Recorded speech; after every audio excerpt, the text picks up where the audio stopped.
Okay, great. So we will call together the Affordable Housing Trust meeting for December 17th at 1 p.m. We'll look to for a motion to approve the agenda. Second. All in favor? Aye. Great. Next item, we have past minutes for approval from October 15th and November 19th. Does anybody have any commentary or questions, or look for a motion to approve the minutes? Second? Second. All those in favor? Aye. Aye. Great. Item number 4, strategic goal number 4, incentivizing owners to rent second dwellings on a year-round basis. I will open this item for discussion. Does anybody want to? Tucker, you're going to step to the mic and.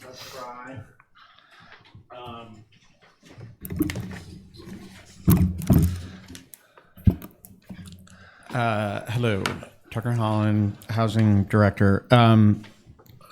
So just to remind the group, this was an item that the Select Board had asked the Trust to give some thought to. They had added a 4th goal to their housing section in their strategic plan, and that is to incentivize folks to rent their cottage or tertiary apartment on a year-round basis. It does not necessarily need to go on the SHI list. And we had, Rita, I don't know if you have any insight here from the board perspective. We had reached out to Matt Fee to ask him to, he indicated he might possibly be here, so he may join us in a moment.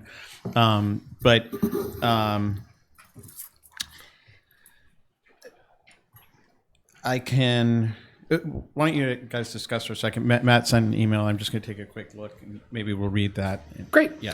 Rita, please. The board hasn't discussed this specifically as a board, but I know it is something that Matt in particular has been a massive advocate of, using the existing infrastructure that we have, incentivizing, not necessarily buying things, but how can we motivate more year-round rentals. And I think he does have some ideas about how that could happen, so hopefully he would share. But this also is something that came up, it's probably about a year ago now, when someone had reached out to me. It came up during our strategic planning process, where someone had reached out and said, I just did the math on year-round rental versus seasonal. And this is someone who is a year-round resident who has a cottage. It had been rented seasonally for years. And when they actually looked at the amount of effort that they had to put into to keep it seasonal, and then crunched the numbers, they realized it would be more advantageous to do it year-round. And they said, this is something that I think would be very valuable. And we talked a little bit about just a basic calculator at that point in time, to reach out to people and say, hey, do the math. This is what it would be, as one sort of minor step towards giving people some resources to consider it.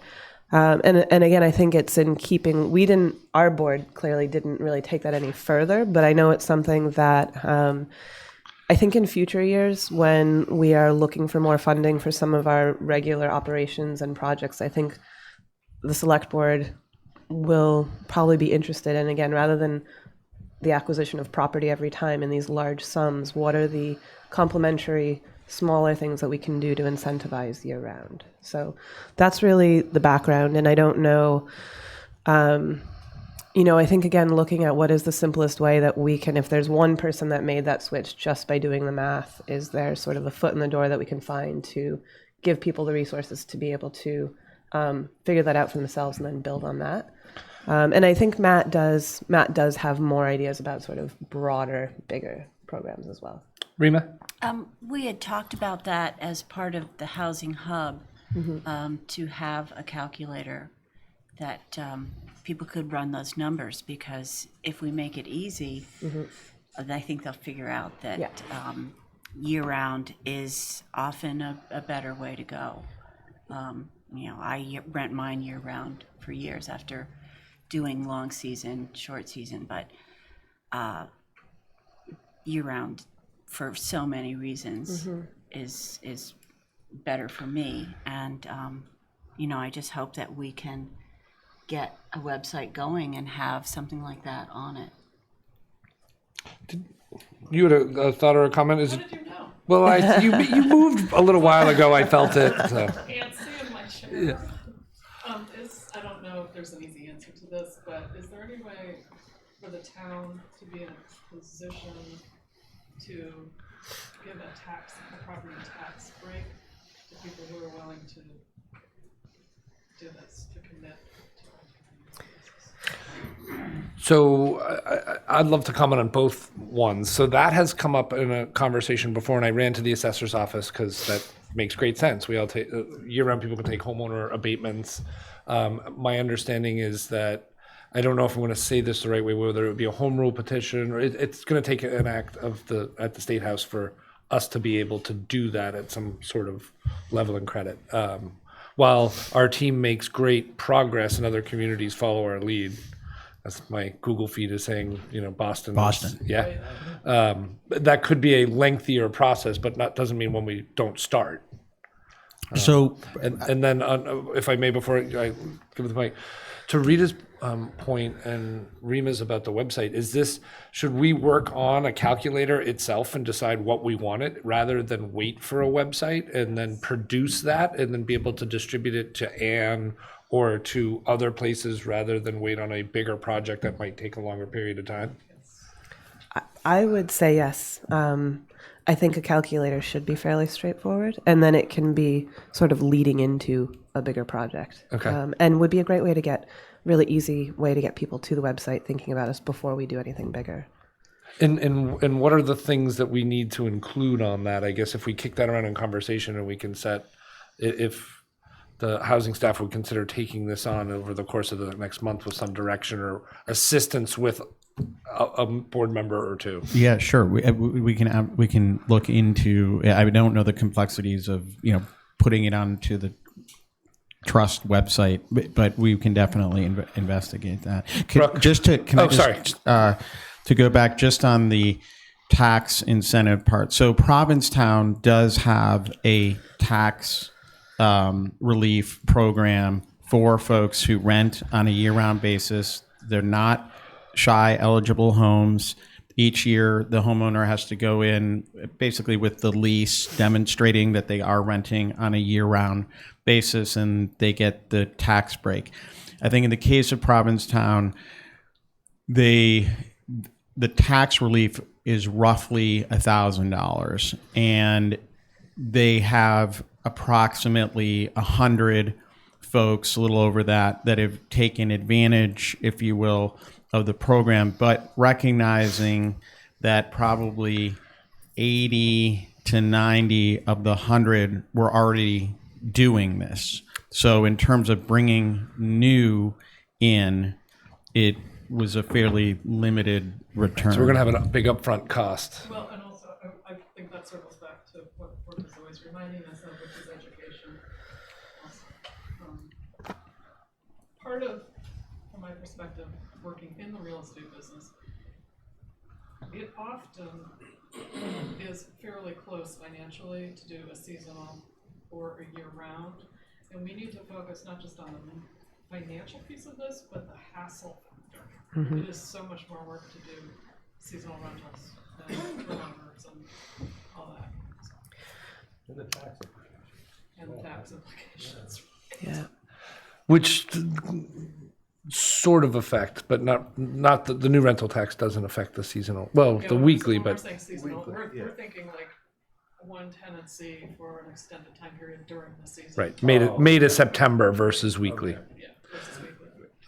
Dave, And I guess the other question is, what incentives can we come up with that we don't have to go to Beacon Hill for? Yeah. That we can implement more seamlessly to encourage people to do it? I don't have that answer. Brooke, So I have a couple comments. I mean, I think that a calculator is a really easy way, especially if we can collect the data from it, what people have plugged in and what they found out, I think would be a huge thing. And maybe it's a mobile app rather than a website-based thing, so that we don't have to go to the whole website thing, and we can send out a link to the app. I think that there's a lot of factors that go into decisions about short-term versus long-term rentals, and I get anecdotal stuff on both sides about how somebody had a bad experience with short-term rentals, so they went to year-round and vice versa. So from the point of view of education and one thing, we had a housing stakeholders meeting this morning, and one thing that came up was the risks of being a landlord of a long-term tenant with Massachusetts and tenants' rights. That it's, to some people, it feels less risky to do short-term because people come and go, and you're not, especially with the housing shortage, if you need to move someone on, it's often hard to do that.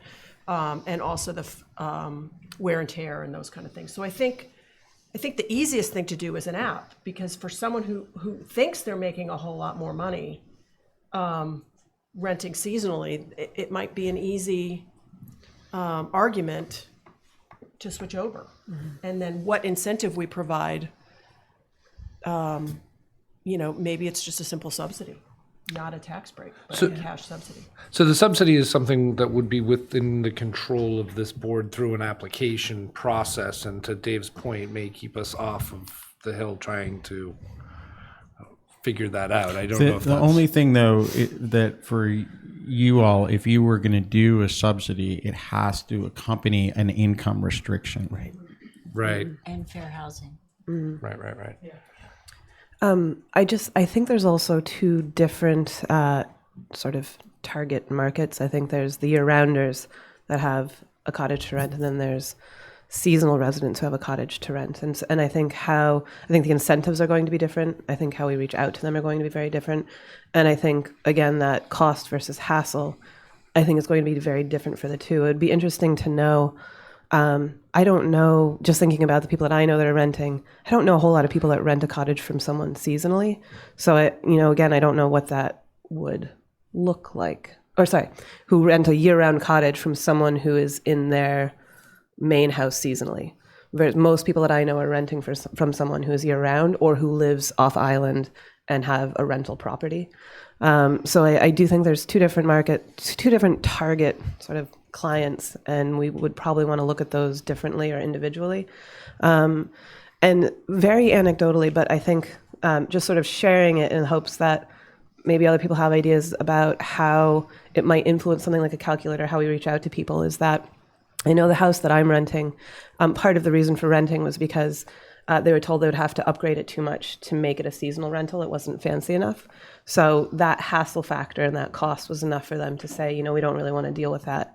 Recently, someone came to me and said, I know of a 3-bedroom rental. It's an old family house. It needs a lot of updating, and they can either spend $20,000, $30,000 updating it and make it a seasonal rental, or they can rent it year-round.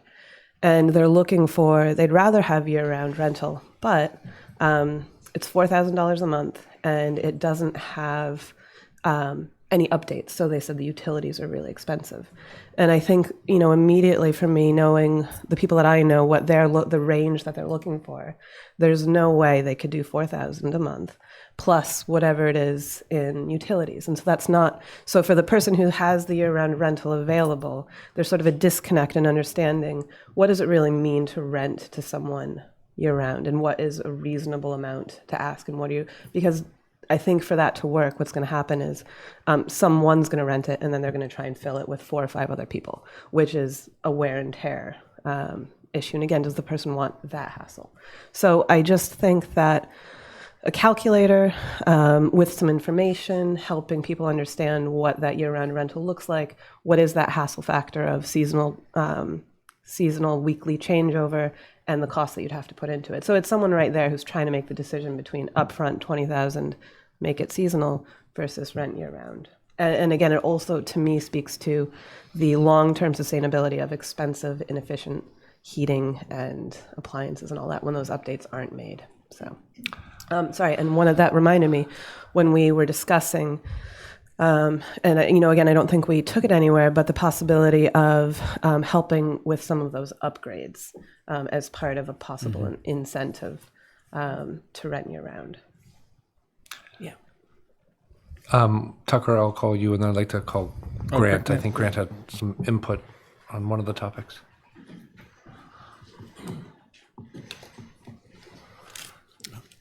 Hi, everybody. I'm one of those people that rents.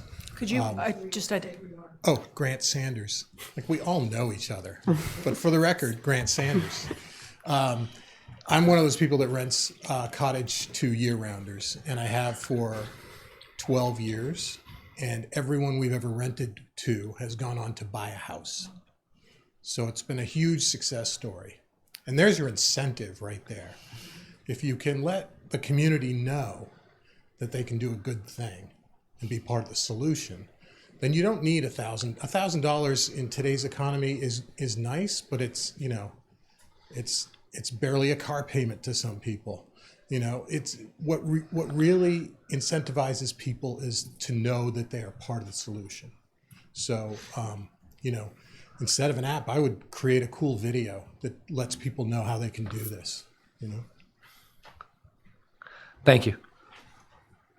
Tucker? I did owe the video. You have I a, just you was have a go- video. We just need to push it again. We need a new one. I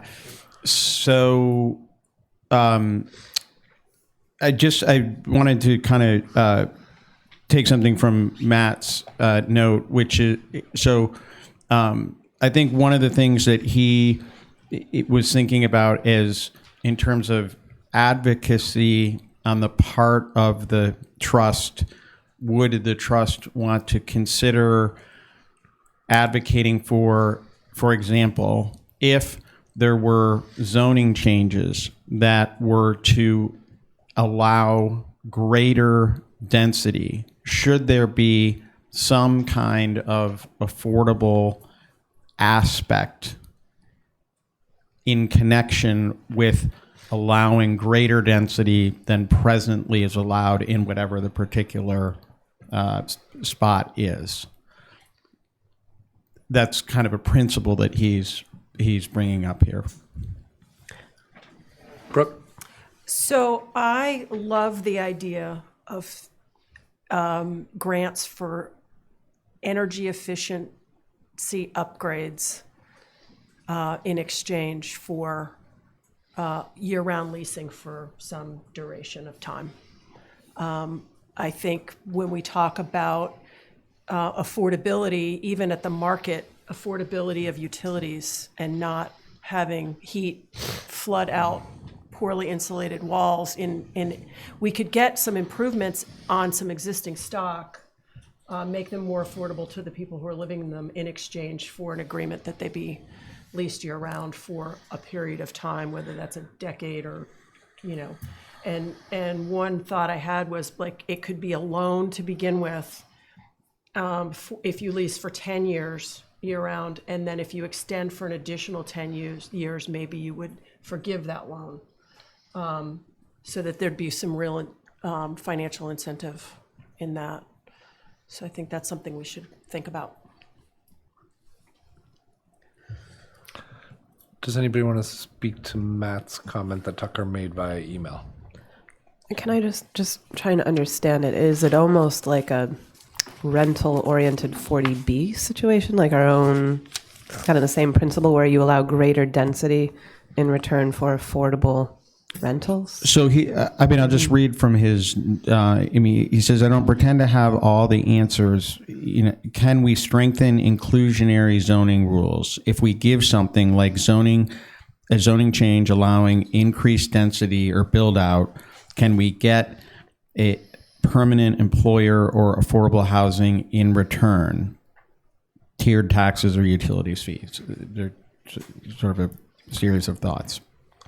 But I think he's trying to say, is there, aside from a subsidy, is there a position that the trust would want to chew on with respect to if we're increasing density, should we have greater inclusionary type aspects to the greater density? Yeah, I'll speak to it as an individual.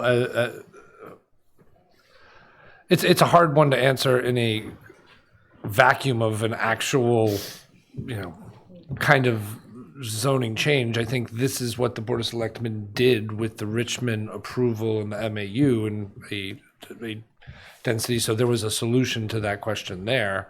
I think as my seat as an affordable housing person, I would support any opportunity to create more, but I don't want to speak to increasing density on the island until there's an actual article. Hearing it very quickly brought me back to, forgive me, the proposal about creating a rental registry, which that would seem like that would be step one before we create a greater density conversation for step two. But that's my personal thoughts on it. I think concept, yes. I think there's an article this year that is in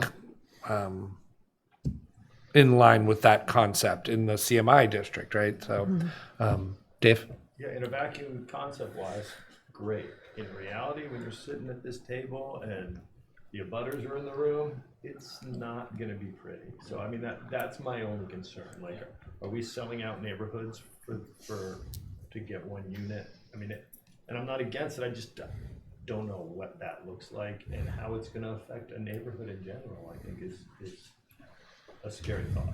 I think on our agenda, we have the discussion of a few articles in a few minutes, which those do have density differences than the way the code is now. So we can kind of flush out some of that conversation.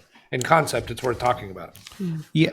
Yeah, I think in general he's trying to, and the board has adopted it as a goal. So it's not one select board member, but I think the goal is how do we incentivize people to rent year round versus Airbnb, and sort of there's no prescription to the right answer.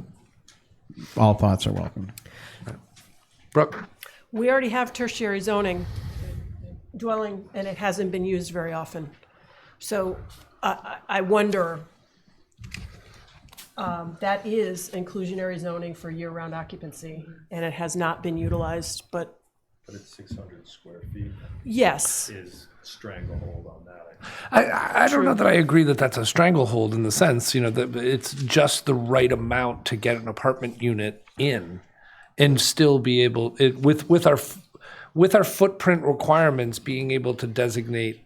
For a particular type of residence. Single Right. family or single couple, but for like a full No, to children family. to solve the greater problem, it is not the solution. But I think to Brooke's point, the low numbers of actual number of units that have been permitted, it's not even touching the group that it does serve, if that makes sense. Just have Yes. a quick question. I think as well, thinking back to when this did get added to the strategic plan and some of Matt's comments is Matt really hopes that there's some zoning ways that we can get at this as well. And so I think this is, I think at one point it was all secondary dwellings should be rentals, affordable rentals. And this is sort of a modified version of that without any details. But I think he is asking us to consider what are some zoning opportunities. And the one thing about tertiary dwelling, I would love, and I don't know if this is something, I know Andrew and Leslie have had comments in the past, and maybe you've thought a bit about it, Tuckers. I guess I just don't fully understand why it doesn't work the way we think it should. I just a summary. I would love a summary of what the initial intention was, and then what's actually happened. Because I feel like I'm not sure if what I think of as the intention of the tertiary dwelling was never the original intention anyways, and that's why it's not doing what I think it should be doing. But I also think there's something to learn from it. It's not that zoning isn't the answer, it's just that I think we do need to reflect on what that attempt was, what we were attempting to do there and why it hasn't worked. And to be honest, I think having that in a one-page summary that can be a resource for the board going forward, because it keeps coming up over time. It may just be marketing. It may just be marketing. What does it matter? I mean, how much does it cost to build a Right. 600 square Yeah. foot house, and what are you going to get for rent? Yeah. Right. And I think having those, that's the thing, is I don't think we really understand why it isn't doing what we want it to do. Is there a way that we can tweak it? Is there something else we can do, build on? I think Provincetown has something similar. And I met a couple select board members actually who had put in the tertiary dwelling. It would be interesting to kind of just review that and maybe then think about, again, changes we could make, and maybe it'll lead to other zoning ways through zoning that we might be able to find something that we can support. And I think that's what Matt is getting at is, again, what are the non-financial opportunities to incentivize as well? Megan? No, I just was gonna say, some of the key differences between the tertiary and the secondary is, aside from just size, is tertiary, you need to have a recorded restriction that it's year-round common ownership. So that's a big key difference. And just the paperwork that people would have to go through Yeah, to do it that. has to be recorded. It's a part of all tertiary approval decisions. So where secondary, it's not written that way. Well, not if it's occupied by one of the owners of the other units in the lot, but then you have to have proof, I just did one. You have to have proof that they're on the voting blocks, that they're really living there. So there are some hurdles. Yeah, it's not like bing, bang, boom, but secondary dwelling, people have to prove some things as well, and they have inspections. But you don't have that recorded restriction that goes along with it, is what I was trying to say. Brooke? So I would say that we should do a thorough evaluation of the existing tertiary dwelling as a baseline for considering anything. And because one option might be if you rent affordably, you can build a bigger tertiary dwelling. The square footage gets bumped up if you're renting affordably or something. Anyway, we could go around and around on this all day, but I think to Rita's point that evaluating that and sort of the intention and the consequences and how it actually works as a way to inform anything we come up with. And I would say we don't have time to do anything for this annual meeting for sure. Annual town meeting. Dave? Yeah, and I think we'll get there, but there is an article for town meeting that addresses secondary dwellings, that it'll be interesting to see how the town receives that. And I think that will maybe give us a little temperature about, what would be a wise direction to take moving forward. I think it'll give us some insight. That feels like a good segue. Tucker, do you have more on this? No, I mean, that's just the point that I think Matt, people may not be taking advantage of the tertiary program because of economics or other things. I think Matt brought up the secondary home program wasn't being used as originally advertised, that it originally was intended to be, it's going to be family and year-rounders and so forth, but it's gotten used in a very different way, largely. It's changed. Penny? Do we keep a sort of ongoing list of things that we need to deal with in the next year? I mean, do we go into a year with a list of things? From meeting to meeting, we will ask Sort of a running list. I just want to make sure for the we next keep agenda, this yeah. in our consciousness for this next year. Would it be something we could ask Tucker if it's possible for some sort of review or summary of tertiary dwellings? Not for the next meeting. Oh, no, no. I was actually hoping before the next meeting, but no. I mean, within the next, whatever the time frame is reasonable, but to Penny's point, just not want it. I feel like it's something that has come up as a question mark each time, and we haven't formally asked for anything. Yeah, I think it's something that Eleanor. Yeah, it wouldn't be too terrible. I would just pull all the tertiary approvals and the special permits for tertiaries and analysis. Yeah, and maybe if there's any little history, the original article or something, just so we can understand where it came from. There was one article, and then the house size was increased to 650. Okay. Who wrote it originally? Do you remember? Did it come from planning staff or was it? Planning staff, and then it was funny because it was the same year that Izzy had his tiny house article, which was also passed, which nobody's ever done a tiny house. But you can't, right? The building code doesn't allow for it? Building code does not allow it. Yeah, Right. part for the books. Right. Okay. Penny? So let's just keep the momentum going on this through the first quarter. What I do with minutes is if I have like an action item, I highlight it so that I can bring it to your attention for the next meeting or meeting. Great. But I can make a list as well. Yeah, so the two things I have on it are tertiary dwelling and calculator to kind of take away. I also wrote down registry, but because that feels like it's the way to, if there's some sort of subsidy, whether it's tax or not, that would need to live in some way that the houses were getting registered. I would just like to add the whole sort of education marketing component, not to lose. Yep. Agreed.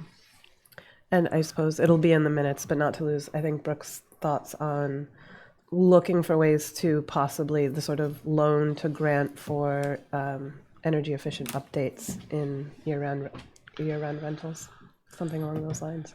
Just a note. It has to be, if it's money from this, it has, gotta be tied to an income. I Maybe think it's if just we could- educating on how to use Mass Save effectively, Yeah. or the energy department, right? Coordinate with Lauren's office. Yeah. And maybe look at if an income, if it, if we made it possible, what would it take to make it possible if nobody takes it up? But if it is tied into an income restriction, I don't know, but I guess I wouldn't discount it just yet. No, it's worth looking into. Okay, knowing we have a handful more items that are gonna, so we'll close item 4 for today. Carry that list over to be developed ongoing. Item 5, the impact of ATM warrant articles. I had hoped we would have maybe a list of ones that we feel we can kind of tackle one at a time, working our way through. Does anybody want to list off ones that we feel that we should address?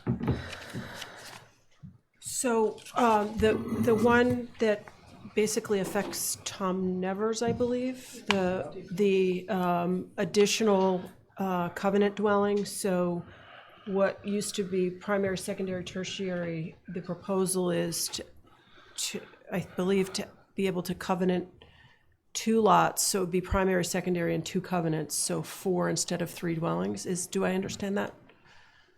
I'm not as familiar with that article, so yes. Okay. Is this citizens article? It is a, Two of them? Did the second one ever get put in?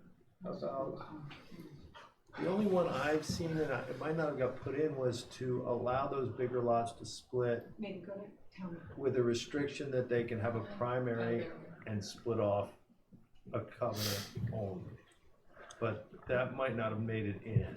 It's at the bottom of this. I think that's the one that Brooke's referring to. So you would allow the subdivision less than 3 acre zoning if the newly created lot created a covenant lot. Is that right?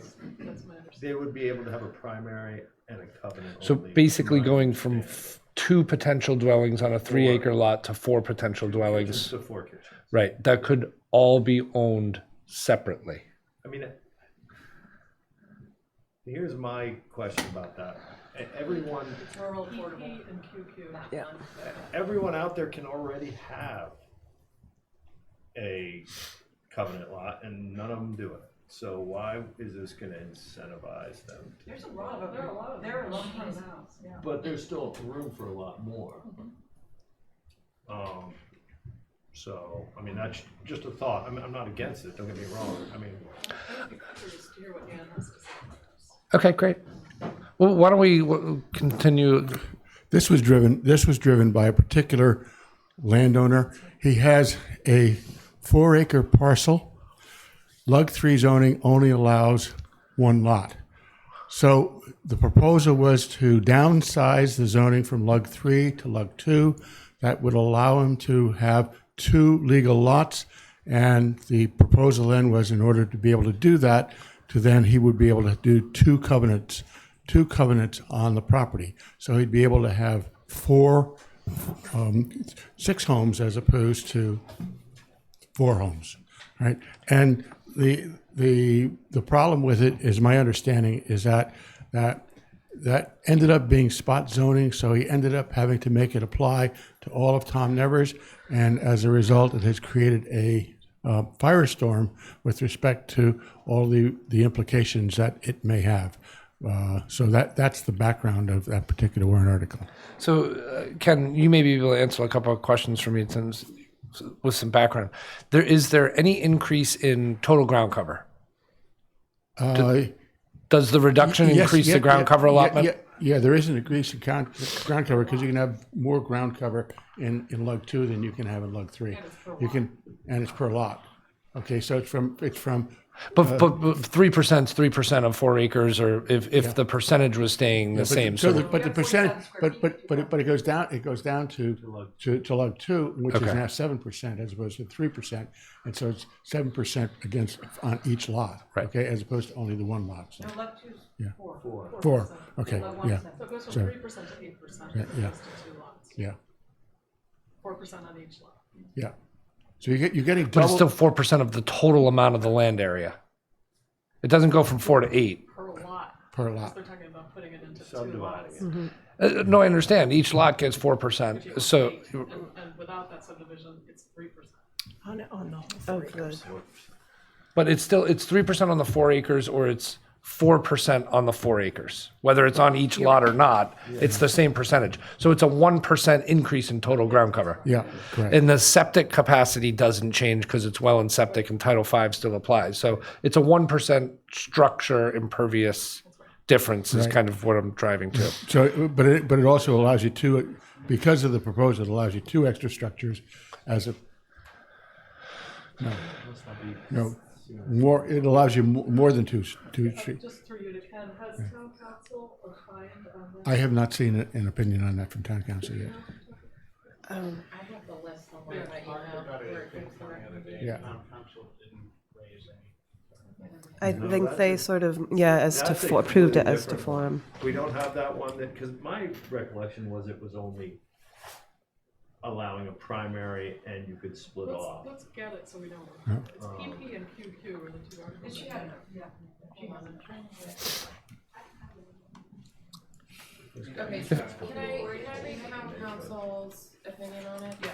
So for PP, the zoning bylaw amendment for the rural affordable development, the bylaw would allow for an increased density in the Lug 2 and Lug 3 zoning district by special permit if 50% of the building lots are subject to a Nantucket housing needs covenant.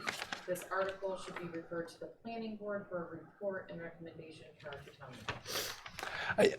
Yeah, this feels like what Matt is kind of leading towards, and it feels like not a greater increase in overall density, even though the footprint structures are separated between different dwelling units.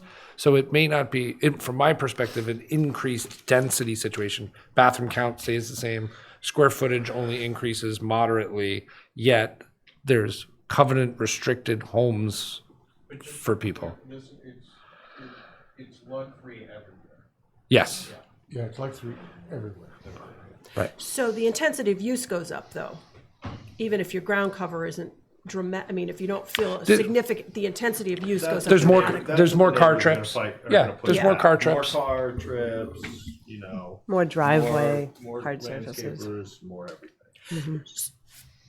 Go ahead. So I would say, following what Dave said, it'll be really interesting to see how this debate happens on the floor of town meeting and what the public opinions are about it. And And Penny? You have to consider the genesis of this. I mean, it's not the majority of That's a people in different Lug one. 3 zoning asking for this. That's the event one. That's the one.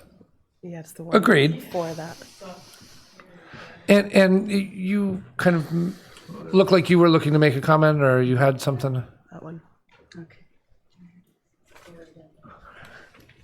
Ann Cuspa from Housing Nantucket. Our board supports this article, and the reasoning was that, like it says there in 1B, at least 50% of the resulting buildable lots shall be subject to a housing covenant for affordable ownership from a qualified purchaser. So it's that 1 for 1. So every new market rate lot that's created, a new covenant lot will be created.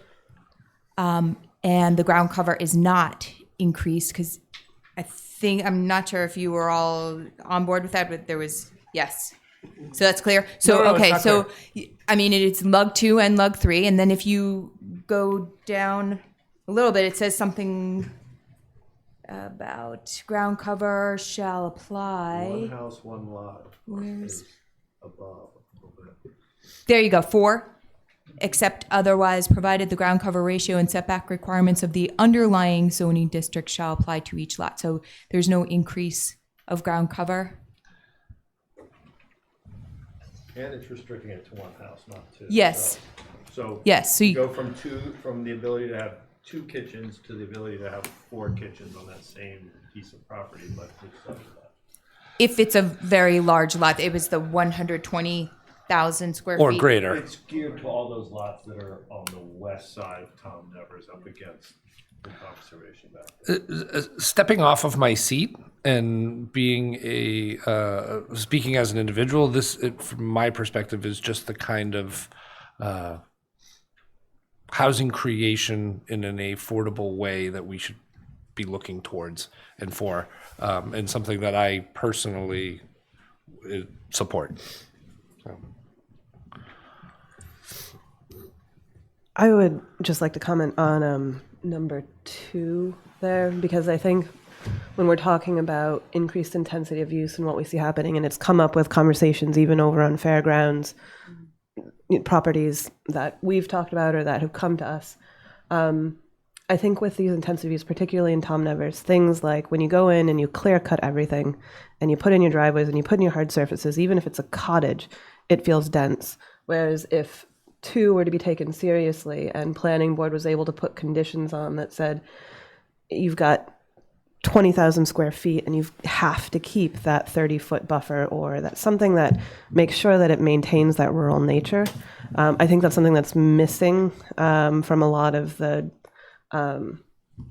projects that are being done.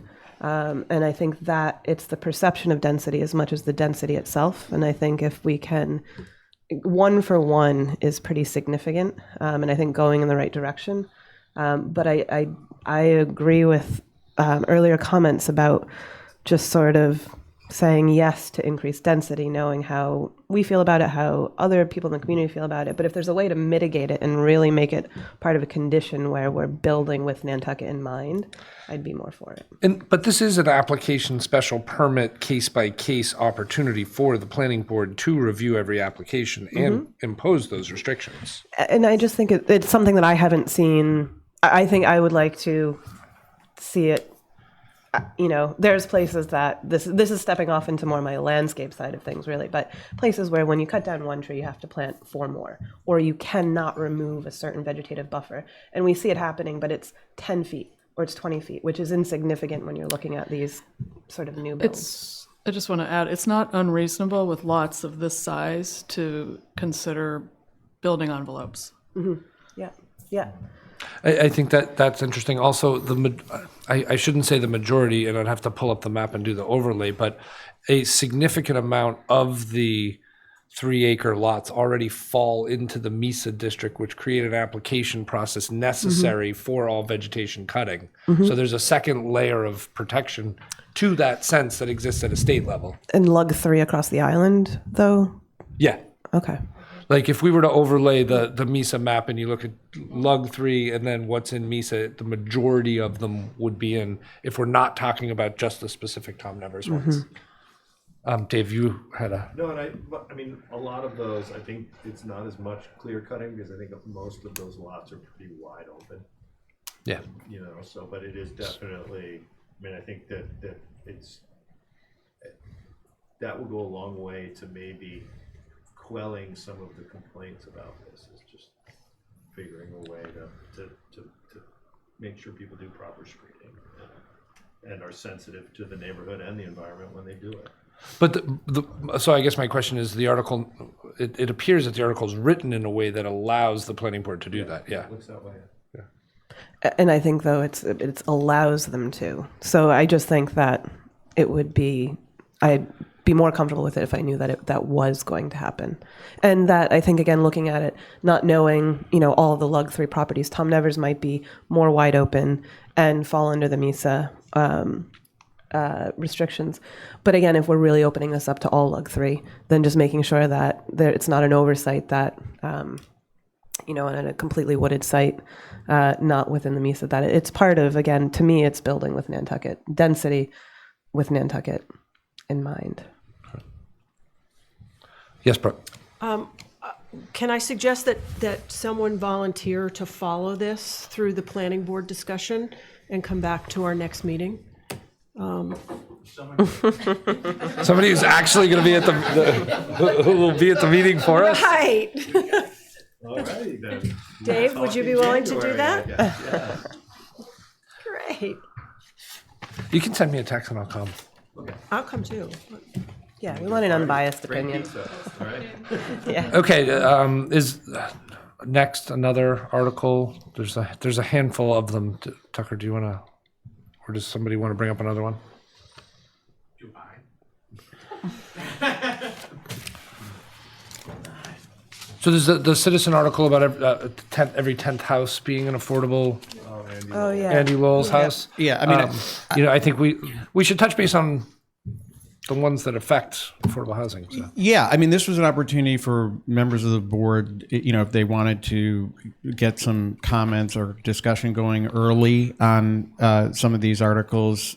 This is the opportunity to do it. Obviously, we have several meetings between now and town meeting, and we're all going to be taking in public comment on, as well as the appropriate boards who actually make recommendations regarding each of the articles. We'll be going through their processes, which we benefit from. So I didn't have a particular agenda to address particular articles today. Great.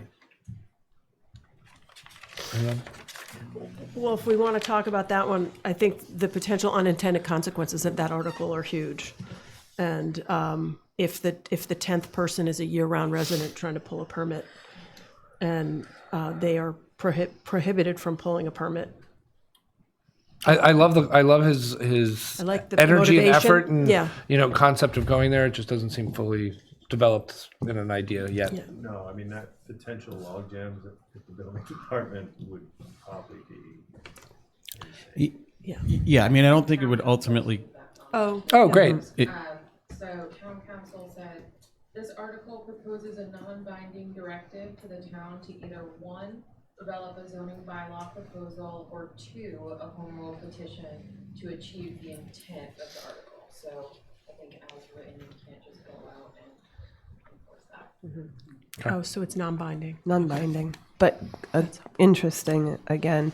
I think it's one when I first read it at face value, it was, well, that's a great idea. And then you start to think about some of those consequences, how you'd actually execute it. And I think it would be interesting, again, to flesh it through and see what would actually happen. And is there a way to tweak it?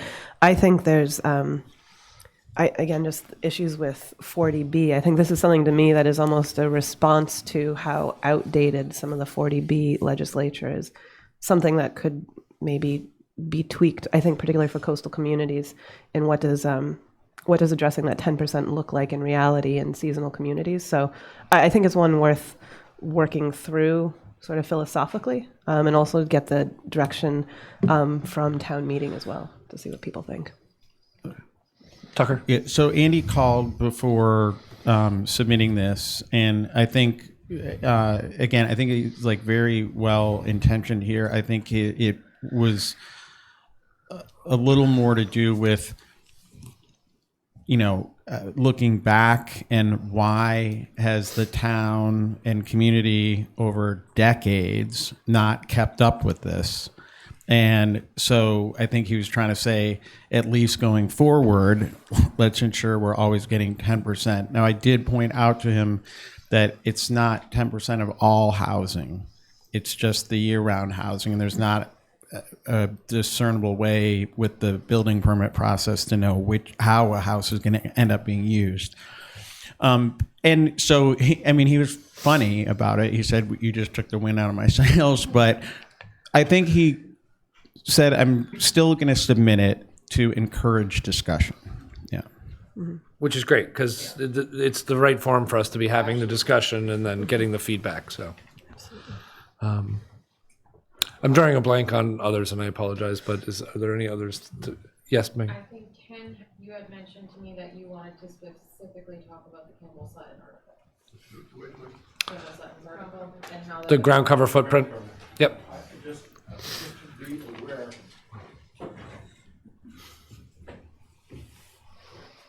Just to be aware of what that article has done relative to the ability to, in fact, have, in fact, our constrained housing. The fact is that by taking away the setbacks, if you go through, I did a rough, quick calculation, looked like virtually, most properties, other than in the Lug 3 area, would in fact be non-conforming now with respect to ground cover. And with respect to creating a covenant home, by taking away all of that on the smaller lots where you've been able to do it, once again, you're taking that away.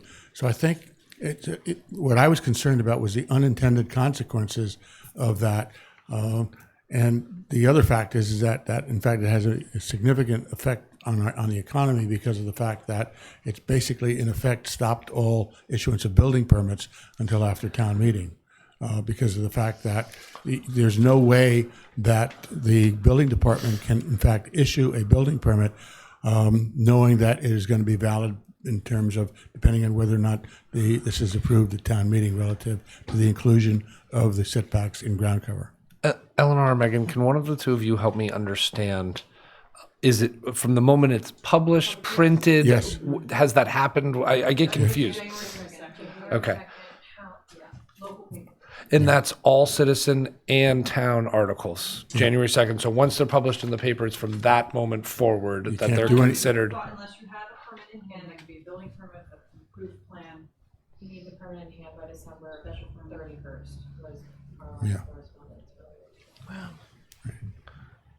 Okay. Until whatever shakes out at town meeting. Right. Okay.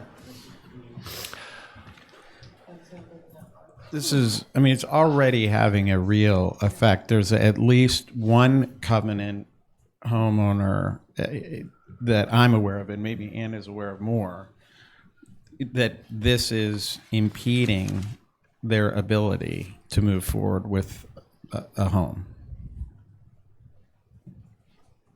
Well, that's a problem. And my understanding is for them to retract the article, everyone who signed the petition has to agree to retract it. Including the sponsor. I don't think there's been movement in that direction. There was some unfortunately. discussion the other day, but apparently didn't end up being heard correct. I think she's in hiding. Sad but true. Okay. I think it's HHRI. Or just, I think that one thing that we should have on our agenda for January is a conversation about whether this board should take positions on warrant articles as a board. If there are any that we want to take a position on as a board versus speaking as individuals at town meeting. So we should have that conversation again this year. and I would Penny? just add to that, if we are leaning in the direction of taking a position, I'd like to have the proponents of the articles come and address us, rather than trying to answer questions in a vacuum. Ken? Can I just suggest that you get town council's opinion with respect to your ability to take positions because you're a government commission? Okay. So just, May not be able to. I'm not sure that there are any issues, but I just think since this is a new initiative on the part of what this board is doing, I think it's better safe than sorry. Thank you, Tucker. Okay, seeing no more up for discussion at the moment, we'll jump to number 6, Neighborhood First Advisory Committee. So I'll look to one of the members of the committee to kind of, Okay. So we were presented with 2 documents from Neighborhood First at our last meeting, and there was opportunity for questions and discussion. So I would ask that this board consider accepting those 2 documents from Neighborhood First as guiding documents for how we move forward on deploying the $20 million allocated through that citizens warrant article. so based on that statement, I'll look for a motion. We're talking about this. No, we're talking about the long sheet and then the strategy sheet. Yep, those 2. Is there one of us to make a motion, or do you want to do somebody that's not on Neighborhood First? It doesn't matter. I wasn't here for the meeting where it was discussed. Nor so- was I. Yeah, so I should probably abstain. So, I think anybody can make the motion. Yeah, I think anybody can make the motion. Okay, would you feel, through Sally to you, would you feel more comfortable waiting until you have the? Yeah, actually, I would. If there's not a deadline, I would like to see those. I mean, I can abstain and then read them, but I would like to see those. The only impact of not doing something at this meeting is that the next steps are the drafting of RFPs for acquisition of properties. So we would sort of be sort of pushing things off a month. It's not that we couldn't be drafting those documents and present everything at the next meeting. Tucker, what do you think? We'll also be looking to make a presentation from one of the committee members to make a presentation on our behalf to the Board of Selectmen. So we'll be putting that off as well. I think it's something where if this board is willing to make a positive motion to accept them based on what you saw and heard at the last meeting, I'm fine with that. But I would love to have those distributed. I think they're in the packet. They're not in the. I'm sorry. Last packet. Okay, sorry. I would prefer to move forward at this meeting, but happy to yield to my colleagues. Yes, Tucker. So the board, so the Neighborhood First Committee, Advisory Committee, has, been advised that for the moment they've sort of done what they were asked to do. The committee is not disbanded. They're still available should the trust want to go back to them for their expertise on evaluating the RFIs, RFPs, even the evaluation of properties that come in. So it's not that this is sort of written in stone. I think the initial report, as we call it, the one document, is that is just a snapshot in time. So that's really telling the community where we're at with regard to our SHI list and management of Safe Harbor. So I'm not sure there's anything further that would really get added to that document. The strategies those are the recommendations of the group at this juncture. But again, a heavy emphasis in the recommendation of the three strategies is case by case basis. So I think there is going to be some continued look, and it kind of depends on what opportunities come forward as well. So as Brooke said, it's not here nor there whether you formally accept them today, but I think we do really want at this next January meeting to be in position to issue some RFIs or RFPs shortly thereafter. So we're hoping we're marching down this road. Great, thank you. Penny? Oh, we're not disbanded, we're on holiday break. Oh, there we are, sorry. Great.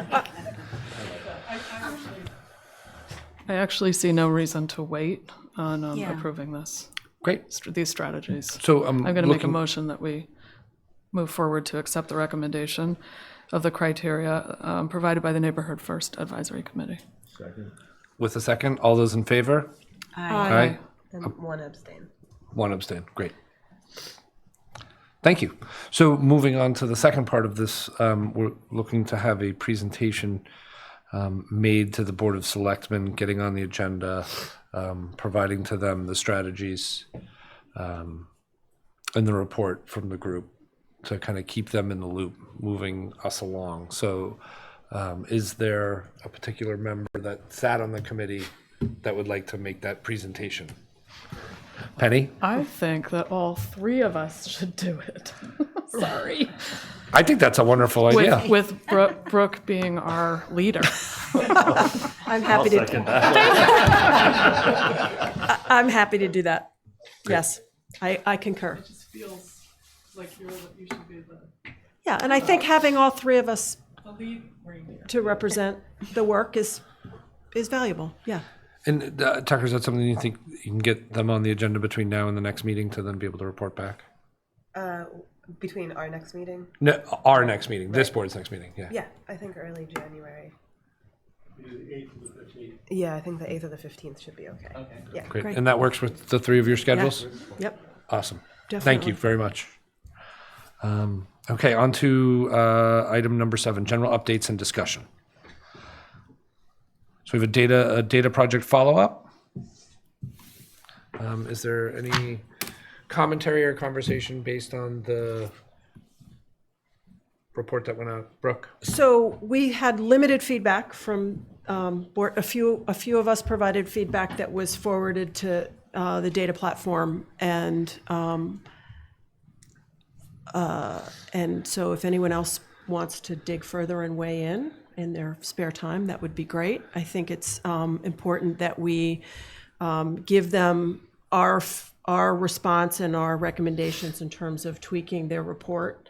And Tucker.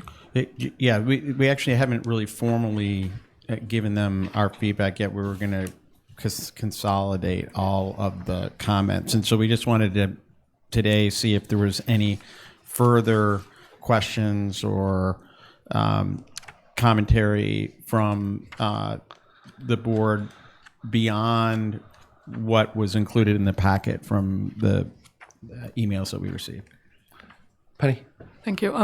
I just think it's so crucially important that the data is accurate and trustworthy, the conclusions drawn. I mean, it goes without saying, but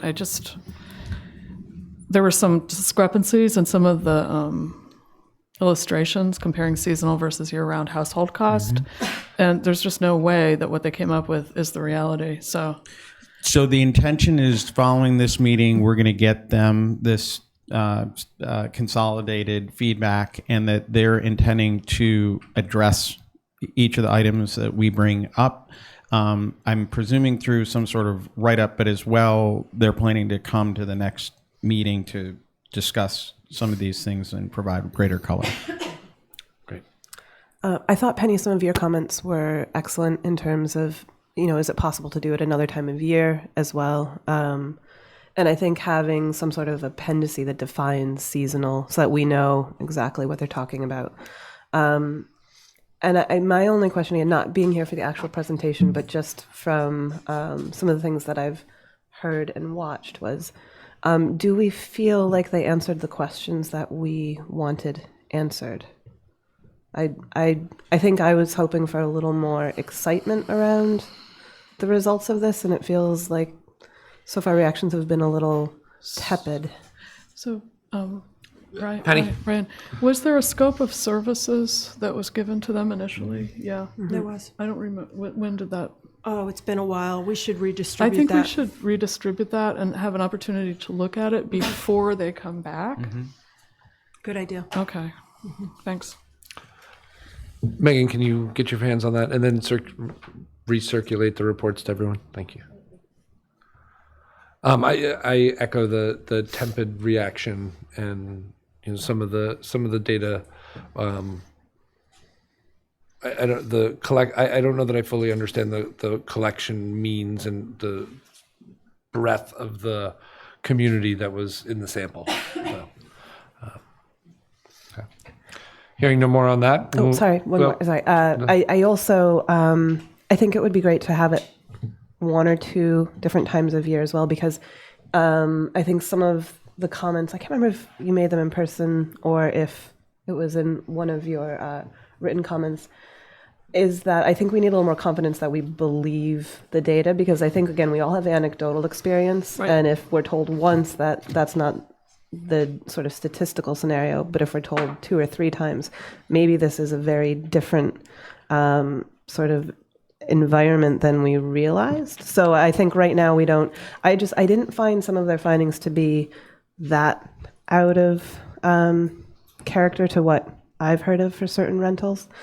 But I do think, again, just having it done the one time a year with some of the things unclear, I would like to have a little more confidence that this really is capturing what's going on. So one of my questions was, who actually answered the survey? I mean, I answered it, but I own a home. I mean, did renters answer it equally to homeowners? I mean, You know, and actually, just so I don't forget this, I did answer it as a renter, but I had to fill it out twice because I pressed back on and it wiped all my information, and I thought about not answering it, but then starting again. But I kept going. Not to say that there are other people that would have been discouraged by that. So that's just kind of a technical thing, maybe to make note for them. Like I'm thinking of two individual property owners that own a significant amount of year-round housing that probably were not included.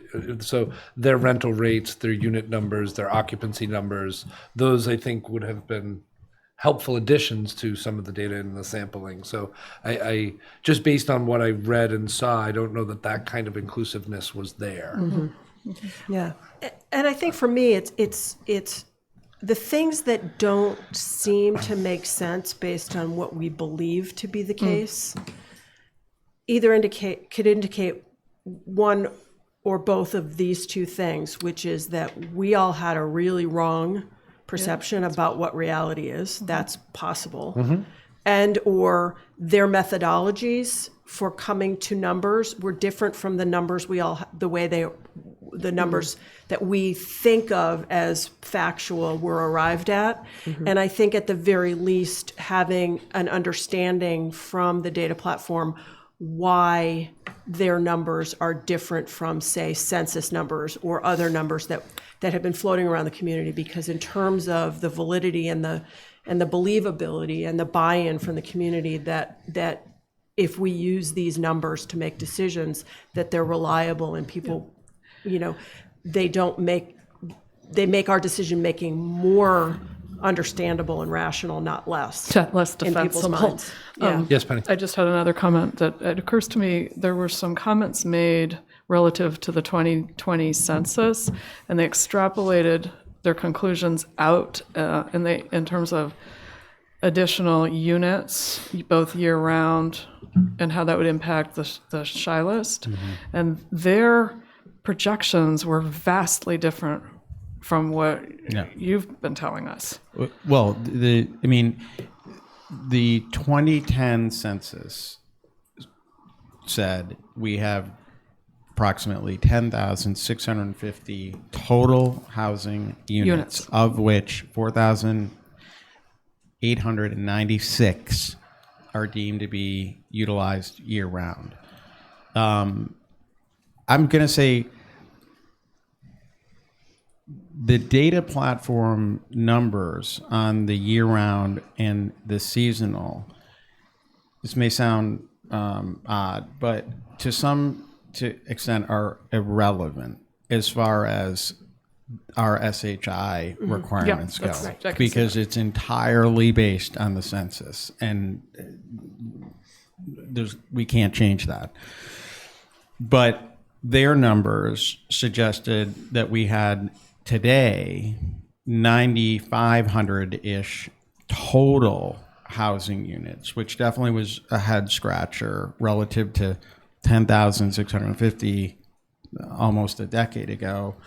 As well, the percentage of year-round use was dramatically higher in the data platform numbers. And that's something that we want to understand more about their methodology, and maybe there is greater year-round use. I have a hard time thinking that their number would equate to roughly 60 to 70% of the homes here being used on a year-round basis. That just doesn't feel right. But we want to try to understand things better. Well, and of course, obviously, it impacts, if the shy list is 10% of the year-round. Was it 593 was the number they ended up with or something? 5,900? Yeah. And that moves the goalpost in a dramatic way for us. Right, assuming that, here's the thing, their numbers could be correct, and the census could come up with a completely different number. Right, I understand. So there's two ways to look at this. There's what will happen to our 10% number based on the census, and then what is the need, the actual need. And those two things could be very different. They could live as different numbers and both be factual in the way that they're arrived, how they affect us. Does that make sense? We have to spend more time, with the numbers and get their feedback on the questions and concerns that we are posing to them. But I would say, to me anyway, the single greatest thing that the study can help us with is the intention was to help us with identifying the levels of need that are out there, so that in the programs we're creating, we're targeting what we're creating in terms of the income makeup and mix toward proportionally the need that's out there. As well as the unit size, which I thought there was a lot of really great information about what it is people need in terms of number of bedrooms and so forth. So, Okay, so could you just add the census disparity question in there, please? it's already in my comments. In fact, I think they've already sent us an answer on that particular one. Okay, great. Any more comments on the data project? One more, and I might be conflating two different things because I don't remember all the questions on the survey, but when the article came out about cost of living, I know a lot of conversation was around how differently people might define their cost of living, and some people might include their utilities, some people might include their car insurance. And again, kind of going back to your point, Penny, that we have very clear definitions of how they're defining things and make sure that's explicit within the survey, but then explicit to us as well so that we understand the information we're getting. Okay, great. Thank you. Hearing no more, we'll move on to update on covenant lot creation program. I think we also have paperwork. So, yes, Ann and I have been working with town council just on finalizing the program documentation, as well as the need for, call it sort of a grant agreement between the trust and Housing Nantucket. And I think Ann's board has had a chance to look at it. They're comfortable with where we're at. And so we just wanted to see if there was any further question or comment from board members. Otherwise, we're kind of off and running following today. Anyone? No? Go ahead, Brooke. I was going to move that we accept. Do we need a motion to accept them as final to move forward? You've approved moving forward with the program, but if you want to accept, I think in particular the I forget how he's titled it, but the agreement between the trust and No. The programmatic agreement? Yeah, the contract between us Yes, and Housing Nantucket exactly. to get if you would approve that, that would be great. Yeah. You have not seen that before. so moved. You got to work on your motion a little bit. So if you work on your motion a little bit, then we'll get a second on it. So Really? Yeah. So I move that. What is the document called? It's page. Do you have the packet? It's page 30 of 34. Hang on. Called the Nantucket Affordable Housing Trust Programmatic Agreement. The Covenant Formation Assistance Program. 30? 30. There. It's behind you there, Brooke, if you want it. Oh, okay. So I move that we adopt the Nantucket Affordable Housing Trust programmatic agreement with Housing Nantucket for the Nantucket Covenant Formation Assistance Program Administration. Is there a second? Second. All those in favor? Aye. Oh. Me. Sorry. All those in favor? Aye. So I said now we're off and running. We're actually kind of already off and running. So there are some radio ads that are already running, and I don't know, Ann, if you want to talk about it. Yeah, and can you give us kind of a rundown of where you're at and where you're going? Yeah, sure. So as Tucker says, well, first of all, thanks for agreeing to use us to do this and helping us to form this program. We are running radio ads. I sent them over. Maybe you've heard them, but if you have any suggestions for new ads, we'd like to run them for the year. And where we are with our outreach for the Covenant program, all of 2020, we're going to be doing a big push to get sellers engaged. And like I heard Rita say before, there's kind of two different markets. There's the year-rounders who are doing this, who we actually find most of people who are doing Covenant sellers are year-round residents, and the summer people. So first focus is on the year-rounders and figuring out how to market to them, figuring out what their habits are going to be. So that's really where we are right now. How are we going to be advertising this? So any questions about that or? Brooke? We did have one issue that needs to be decided by this board, and that is the fee to Housing Nantucket is $750 per application process, and we just need to decide whether that is going to be paid by the homeowner or by the trust. In other words, the two options are the grant is $10,000 and Housing Nantucket's fee comes out of that $10,000, so it essentially is paid for by the Covenant lot owner, creator. Or we could choose to pay Housing Nantucket independently the $750 fee so that we cover that expense out of our pockets on behalf of the person who's creating the covenant. And I could see an argument either way. I think $750 is a nice incentive for someone to create a covenant lot, but thoughts? Penny leaned towards the mic. Did you want to know? No, I was just wondering what bucket that would come out of if we paid it. It would come out of probably the funds we have remaining in sort of the general town funding. Okay, thank you.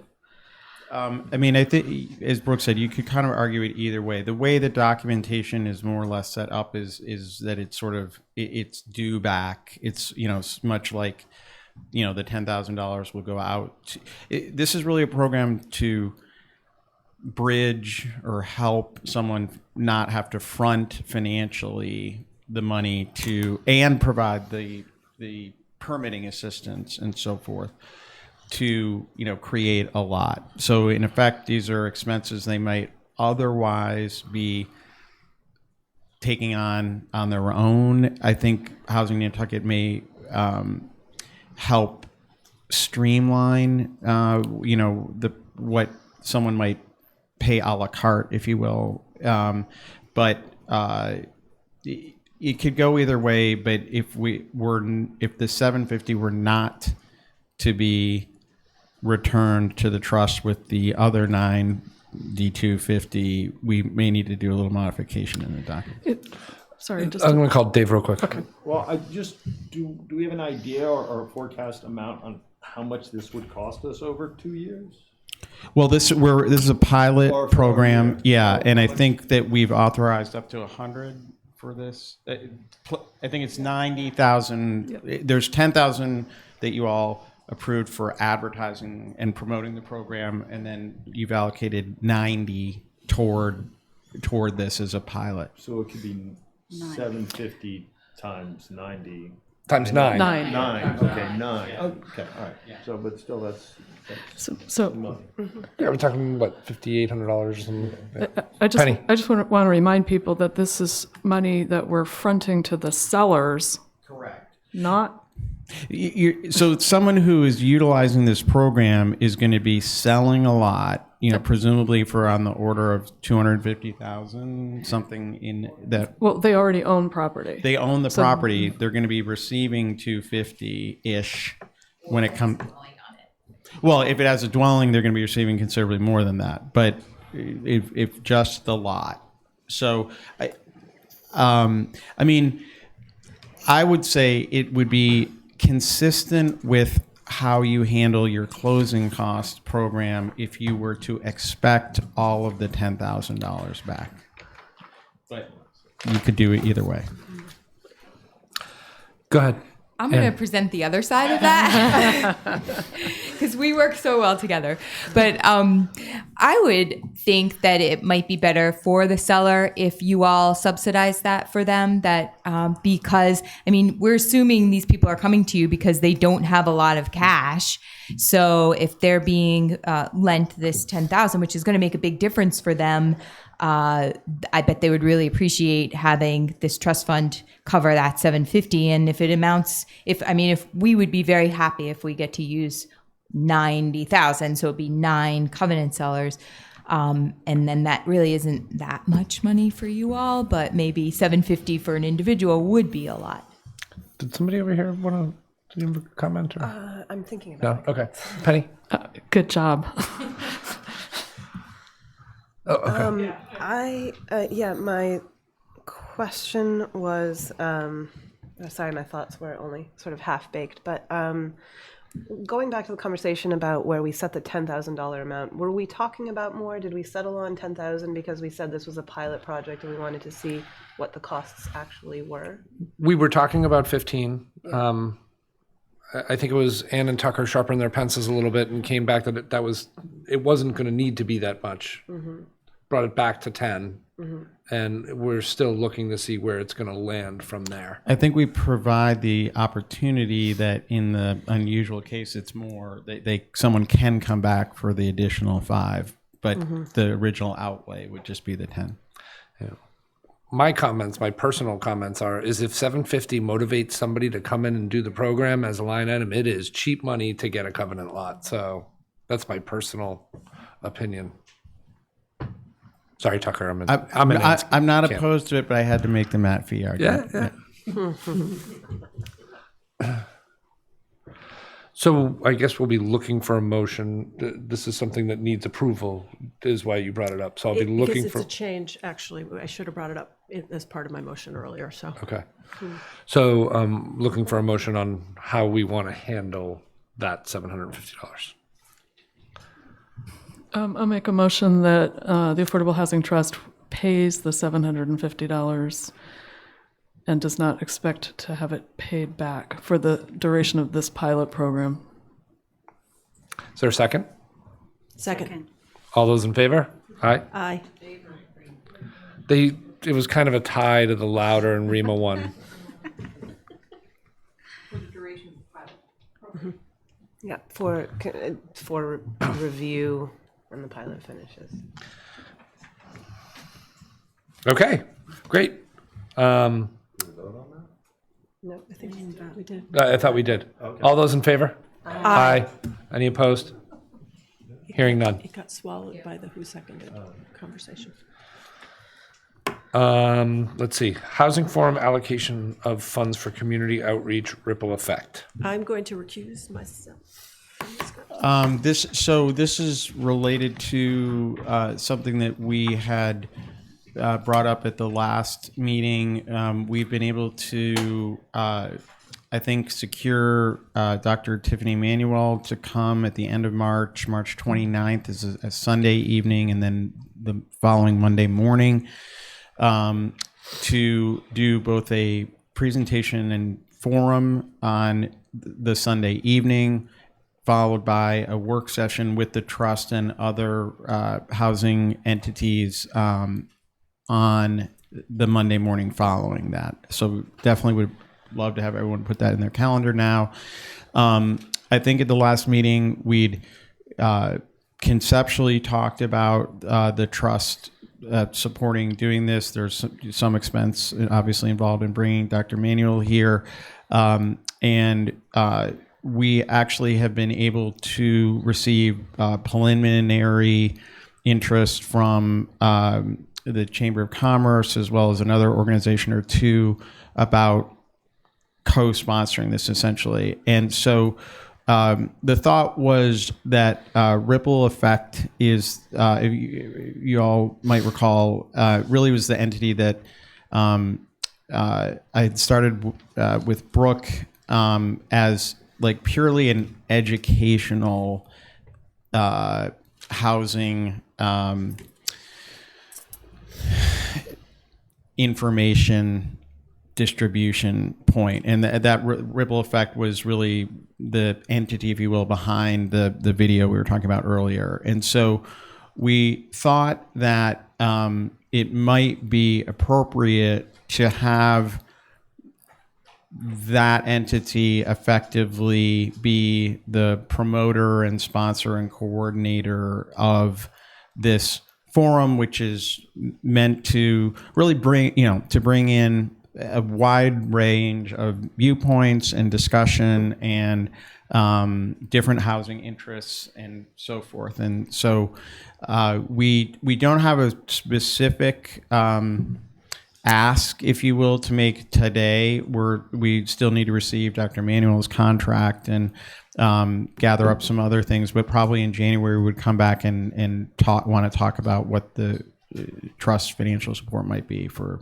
doing this. And it occurs effectively on the eve, the weekend before, of town meeting. And so we thought that actually may lend itself to discussions that would go on at town meeting.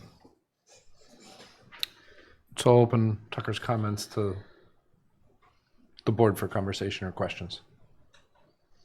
So as long as it's under 10,000, we're able to do that without doing an RFP. Does that apply to us? I know that applies to other contracts.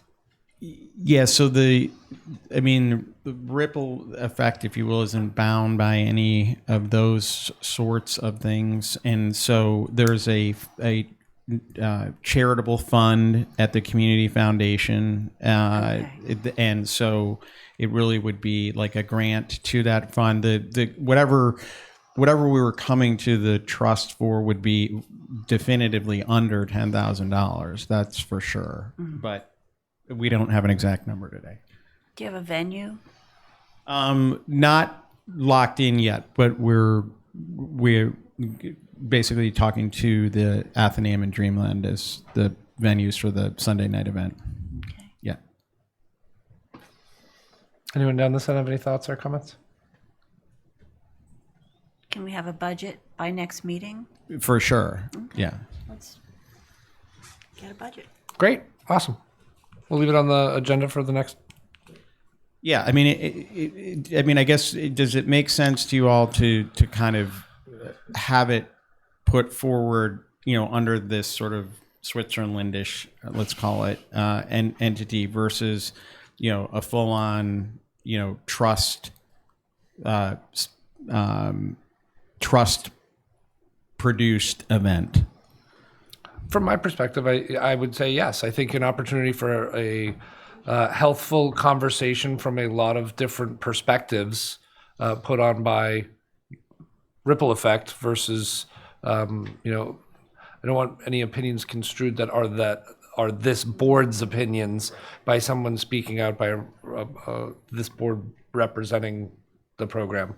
In my mind, makes a lot of sense. So. Thank you. Great. Hearing no more on that, we'll look to item 8 for other business. Next meeting, January 21st. Work for everybody? We are today. Yeah, please. Some of you know this, some of you do not, but I have accepted a position as land use specialist. So I'm going to be stepping away from the trust slowly. Yes, I really need to focus on planning board, and I have some huge shoes to fill with Holly Bennis's role. So Eleanor is going to be kind of stepping in. I'll still be here behind the scenes, but we're just going to be making that shift. Okay. Congratulations. We'll miss you. Yeah, thank you for time served. We appreciate it. Farewell and welcome. Yes. Right. I want to say thank you to Megan for all of her help and dedication to this group. And we're lucky that we have Eleanor now helping us out. She's done Agreed. like very, very good work for the Neighborhood First Advisory Committee, and so we're in good shape. Awesome. Anything else? Any other business? Open the floor to public comment. I just wanted to mention two things, I guess, under this. So I think you all know we'd been trying to work with the finance director's office on getting our accounting of the different funds in good stead.